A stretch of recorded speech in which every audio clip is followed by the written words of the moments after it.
La cérémonie officielle de passation de commandement à la tête de la Direction générale de la police nationale que je préside ce matin marque la transmission de témoins entre l'inspecteur général de police Seydou Bokar Yag, directeur général sortant, et l'inspecteur général de police Mam Seydou Nour, directeur général entrant, nouvellement nommé par Monsieur le Président de la République, Bassirou Diomaye Diakhar Faye.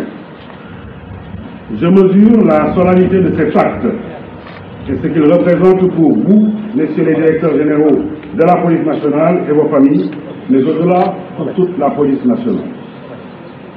Aussi, voudrais-je saisir ce moment pour témoigner la reconnaissance de la nation à tous ces fonctionnaires de police dont les nombreux sacrifices au quotidien contribuent à garantir la paix, la tranquillité et la sécurité de nos concitoyens.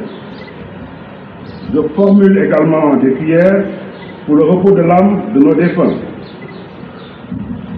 ainsi que pour un prompt rétablissement de nos malades et des blessés. Inspecteur général de police Seydou Bokar Yag, vous venez de boucler 3 années à la tête de cette prestigieuse institution qu'est la police nationale. La tâche a été ardue, mais vous vous y êtes attelé avec dévouement et engagement. Les nombreuses réalisations en termes d'infrastructures et d'équipements sont là pour en attester. En outre, vous avez conduit plusieurs réformes majeures qui, j'en suis sûr, vont rendre plus efficace la police nationale.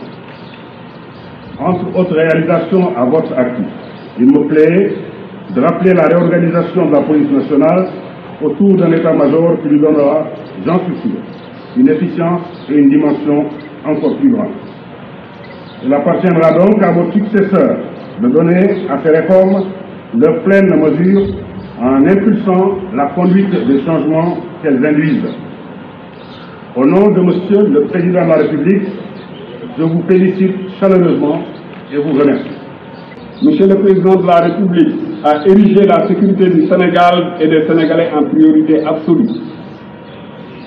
Je m'engage à travailler sans relâche pour l'atteinte de cet objectif, à travers une police nationale forte, bien préparée, mieux équipée et qui inscrit toute son action dans le respect des lois et règlements de notre pays, dans le respect des droits humains et le respect des droits des usagers du service public.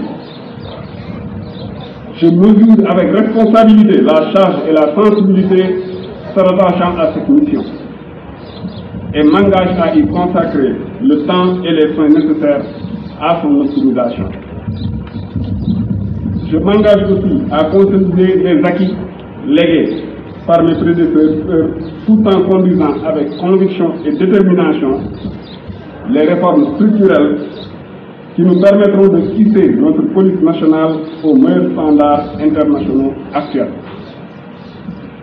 Ces réformes s'inscriront dans une démarche participative inclusive de toutes les directions et de tous les services rattachés et se déclineront sous la forme d'une matrice d'orientation stratégique partagée avec son corollaire d'axes prioritaires identifiés, d'objectifs spécifiques, de résultats attendus et d'indicateurs.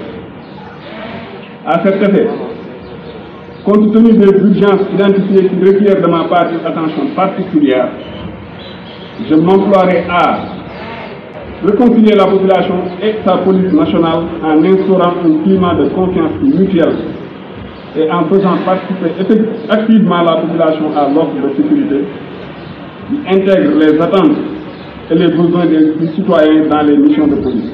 C'est-à-dire, c'est là une nécessité inhérente à l'évolution du concept de sécurité et à la nature même des menaces sécuritaires protéiformes actuelles.